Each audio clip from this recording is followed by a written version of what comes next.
Pessoal, tudo bem? Sejam bem-vindos ao podcast do Banco BV, o Economia em 5 Minutos. Eu sou o Roberto Padovani, junto com o Carlos Lopes. A gente vai bater um papo essa semana sobre bancos centrais. Os últimos dias foram marcados por reuniões de bancos centrais em vários países ao redor do mundo. Obviamente que os investidores olham de maneira diferente essas decisões. Todo mundo acompanha com muito mais atenção as decisões dos bancos centrais e economias economicamente mais fortes que produzem impactos mais relevantes nos mercados financeiros internacionais. Foi o caso recente das decisões do Japão, China, Reino Unido e Estados Unidos. Curiosamente, no entanto, esses países tiveram duas características em comum nessas decisões dos bancos centrais. A primeira delas é que todos mantiveram a taxa básica de juros nos níveis correntes. E a segunda característica é que todos justificaram essa manutenção em função das incertezas geradas pela política econômica do novo governo norte-americano. Apesar de serem momentos diferentes, todo mundo está de olho no que o Trump vai fazer. No caso japonês, a expectativa é que nos próximos meses você tenha alta da taxa básica, mas o que o Banco Central japonês disse é que ele espera guardar mais informações sobre a política tarifária norte-americana antes de tomar novas decisões. A mesma história na China. A imposição de tarifas pode fragilizar ainda mais o crescimento da economia chinesa, e isso faz com que o governo procure dar mais estímulos fiscais e monetários, que, portanto, sinaliza espaço para corte de juros. No caso europeu, existe uma reação à estratégia geopolítica norte-americana. Os orçamentos militares estão sumindo em todo o mundo e, portanto, o gasto público deve fazer com que o crescimento econômico europeu seja mais forte, mas, ao mesmo tempo, pressione a inflação e limite espaço para a queda de juros. Essa foi a discussão do Banco Central inglês recentemente. E, por último, na economia norte-americana, existe um debate para saber se a estratégia econômica do novo governo vai funcionar ou não. Os mais pessimistas dizem que isso só vai gerar pouco crescimento. Se há pouco crescimento, então a inflação fica bem controlada e o Banco Central nos Estados Unidos pode cortar juros. Mas tem uma outra turma que diz que a combinação de expansão fiscal, fechamento comercial e redução da oferta da mão de obra com controle da imigração deve reduzir ainda mais a velocidade de convergência da inflação, o que faz com que o Banco Central nos Estados Unidos tenha menos espaço para corte. Mesmo assim, no entanto, a decisão do Banco Central norte-americano foi bem recebida, porque a despeito de todas as incertezas, o Banco Central continua sinalizando espaço para corte esse ano, que animou os investidores. Mas tem um debate grande no mundo todo, e esse debate também está presente aqui no Brasil. A gente não está escapando das discussões sobre o Banco Central.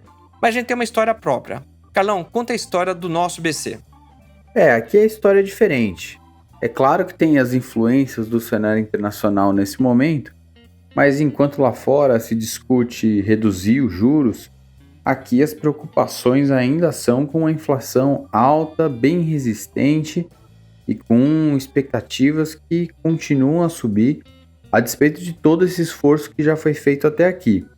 O Banco Central vem subindo novamente a Selic, né? Ele caiu lá atrás, parou em 10%, teve que voltar a subir. E a gente caminha aí para 15% de Selic na nossa visão. E isso porque a inflação segue muito alta, a inflação corrente muito alta, uma inflação de serviços principalmente, que é uma inflação que demora mais a ceder diante aí da força da atividade econômica. E por isso é uma inflação que deve demorar também para cair, já que esses grupos mais resistentes ainda apresentam uma inflação muito elevada. E quando a gente olha o que está acontecendo com a atividade econômica nos últimos meses ou com o mercado de trabalho, a gente percebe que esse quadro não deve mudar tão cedo, né? A gente olha os números de mercado de trabalho ainda bem fortes, atividade econômica, apesar de um quarto trimestre do ano passado mais fraco, o primeiro trimestre desse ano deve ser bem forte. Então, o conjunto de dados que está munindo o Banco Central para tomar as decisões ainda aponta para a necessidade de subir juros e provavelmente manter esses juros num patamar elevado por bastante tempo.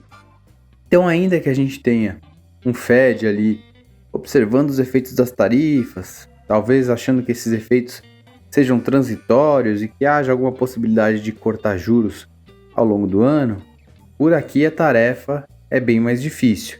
Esse cenário de tarifas lá fora, de mais incerteza, pressão sobre ativos de risco, só dificulta a vida do Banco Central. Mas mesmo excluindo esse cenário internacional ainda diverso, apesar do corte de juros, a gente tem muitos desafios aqui ainda para esperar os efeitos de todo esse aumento de juros de fato chegar sobre a atividade econômica e chegar sobre a inflação. As últimas comunicações do Banco Central têm sido, olha, eu dei um choque grande de juros, num ritmo bem acelerado, agora é hora de reduzir esse ritmo, mas para frente eu não sei o que vai acontecer.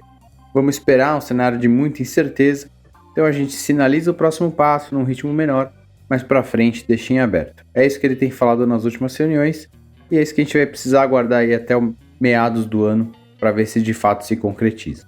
Tá certo, pessoal? Obrigado por mais esse episódio. Até semana que vem. Um abraço.